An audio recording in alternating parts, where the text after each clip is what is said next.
ಪ್ರಪಂಚದಲ್ಲಿ ತಮ್ಮದೇ ಆದಂತಹ ಒಂದು ವಿನೂತನವಾದ ಕೊಡುಗೆಯನ್ನು ನೀಡಿದ್ದಾರೆ. ತಮ್ಮ 25 ವರ್ಷಗಳ ಒಂದು ಆಧ್ಯಾತ್ಮಿಕ ಸಾಧನೆಯಲ್ಲಿ ಹಲವಾರು ಗುರುಗಳನ್ನು ಸಹ ಅವರು ಭೇಟಿ ಮಾಡಿದ್ದಾರೆ. ಅದರಲ್ಲಿ ಮುಖ್ಯವಾಗಿ ಸುಖಬೋಧಾನಂದಜಿ ಹಾಗೂ ಓಶೋ ಮತ್ತು ಶ್ರೀ ಪತ್ರಿಜಿ ಕೃಷ್ಣ ಮಠದ ಸಹಭಾಗಿತ್ವವನ್ನು ಹೊಂದಿದ್ದಾರೆ.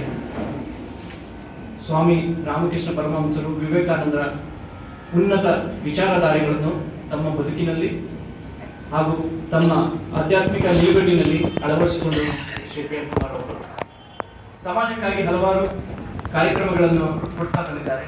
ಅದರಲ್ಲಿ ಮುಖ್ಯವಾಗಿ ಸೇಫ್ ಹ್ಯಾಂಡ್ಸ್ ಆಪ್ತ ಸಲಹಾ ಕೇಂದ್ರ, ಜ್ಞಾನ ಗ್ರಾಮೀಣ, ಮಂಡ್ಯದ ಕೆಲವು ಹಳ್ಳಿಗಾಡಿನ ಶಾಲಾ ಕಾಲೇಜುಗಳಲ್ಲಿ ವಿದ್ಯಾರ್ಥಿಗಳಿಗೆ ಮೋಟಿವೇಶನ್ ಕಾರ್ಯಕ್ರಮಗಳನ್ನು ರೂಪಿಸಿಕೊಟ್ಟಿದ್ದಾರೆ.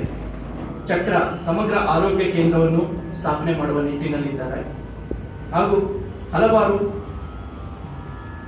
ಪುಸ್ತಕಗಳನ್ನು ಸಹ ಬರೆದಿದ್ದಾರೆ. ಅದರಲ್ಲಿ ಮುಖ್ಯವಾಗಿ zero to hero, the empty cup, zen ಕುರಿತಾದಂತಹ ಪುಸ್ತಕಗಳು ಹಾಗೂ ಪರ್ಸನಾಲಿಟಿ ಡೆವಲಪ್ಮೆಂಟ್ ಹಾಗೂ ಆಧ್ಯಾತ್ಮಿಕತೆಯನ್ನು ಸರಳವಾಗಿ ಬಿಂಬಿಸುವಂತಹ ಪುಸ್ತಕಗಳನ್ನು ಬರೆದಿದ್ದಾರೆ. ಹಾಗೂ ಎಂಟಿ ಸ್ಪೇಸ್ ಕೇಂದ್ರದ ಮೂಲಕ ಯುವಕರಿಗಾಗಿ ಒಂದು ಆಶಾದಾಯಕ ದಾರಿದೀಪವಾಗಿದ್ದಾರೆ. ಅವರಿಗೂ ಸುಸ್ವಾಗತ. ಇಂದಿನ ಕಾರ್ಯಕ್ರಮವನ್ನು ಅವರೇ ಮುಂದೆ ನಡೆಸಿಕೊಡಬೇಕಾಗಿ